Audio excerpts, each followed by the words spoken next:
Pandemiyadan sonra Prezident İlham Əliyevin ilk rəsmi səfərini Özbəkistana etməsi yüksək səviyyəli iki tərəfli münasibətlərin, xalqlarımızın qardaşlığının və dostluğunun təzahürüdür.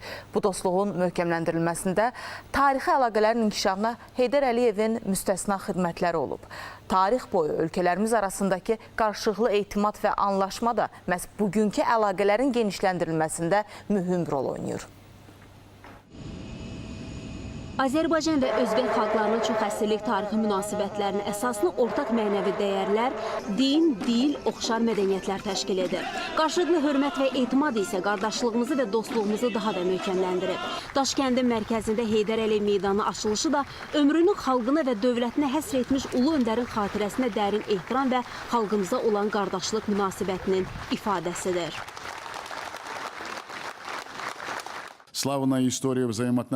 İki xalqın qarşılıqlı münasibətlərinin şanlı tarixi bizim günlərdə də çoxtərəfli əməkdaşlığı inkişaf etdirmək üçün möhkəm təməl yaradıb. Rəmzi haldır ki, bu dəfəki səfər Azərbaycanın ümummilli lideri Heydər Əlirzaoğlu Əliyevin ölkəmizə birinci rəsmi səfərindən düz 25 il sonra keçirilir. Bugün bizim əziz qonağımız, hörmətli prezidentlə birlikdə Heydər Əliyevin adını daşıyan yenilənmiş küçəni və orada qoyulmuş abidəni açmaq məndən ötürü böyük şərəf oldu. Обновленную улицу имени Гайдара Алиева и установленным барельефом. Özbək xalqı ömrünü Azərbaycana və xalqına həsr etmiş 20-ci əsrin görkəmli siyasi və dövlət xadimi Heydər Əliyevə hər zaman böyük sevgi və hörmət bəsləyib. Мы это очень высоко ценим. Мы видели, с какой любовью. Biz bunu çox yüksək dəyərləndiririk. Biz gördük ki, Özbəkistanda Heydər Əliyevin xatirəsi necə sevgi ilə, necə hörmətlə yad edilir. Bu bizə çox xoşdur.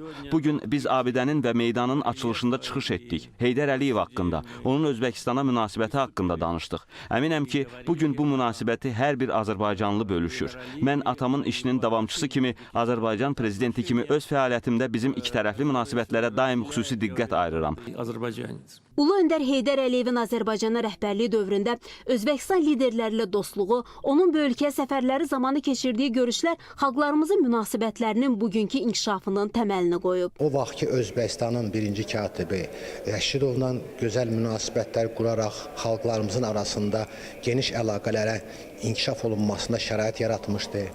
Müstəqillik əldə olunandan sonra isə Kərimovla Heydər Əliyevin münasibətləri artıq müstəqil dövlətlərin ərazisində yaşayan Özbək və Azərbaycan xalqlarının əməkdaşlığın, dostluğunun təməlini davam elətdirmişdi. Özbəkistanda Heydər Əliyevin adı və obrazı xalqımıza xas olan bütün xeyirxah və nəcib keyfiyyətlərin rəmzi kimi qəbul edilir. 2022-ci ildə imzalanan deməli əsas saziş ondan ibarətdir ki, strateji tərəfdaşlığın dərinləşdirilməsi və hər tərəfli əməkdaşlığın genişləndirilməsi. Yəni ki, biz görürük ki, Özbəkistan və Azərbaycan arasında münasibətlər çox böyük bir tarixi bir təkamül keçib. 2021-ci ildə ölkələrimiz arasında ticarət dövriyyəsi 118 milyon dollar təşkil edib. Yaxın illərdə bu göstəricinin yarım milyard dollara dək artacağı gözlənilir. Həm investisiya fondunun yaradılması, həm aqrar sektor daxil olmaqla bir sıra sahələrdə əməkdaşlığın gücləndirilməsi nəticə etibarən imkan verəcək ki, bir tərəfdən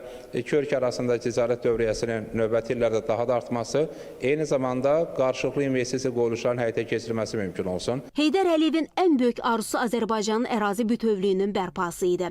Prezident İlham Əliyevin və rəşadətli ordumuzun gücü, qüdrəti sayəsində ulu öndərin bu arzusunun gerçəyə çevrilməsinə Özbək xalqı da sevinir. Südabə Cahangirli, Rüstəm Mikayılzadə, STV Xəbər.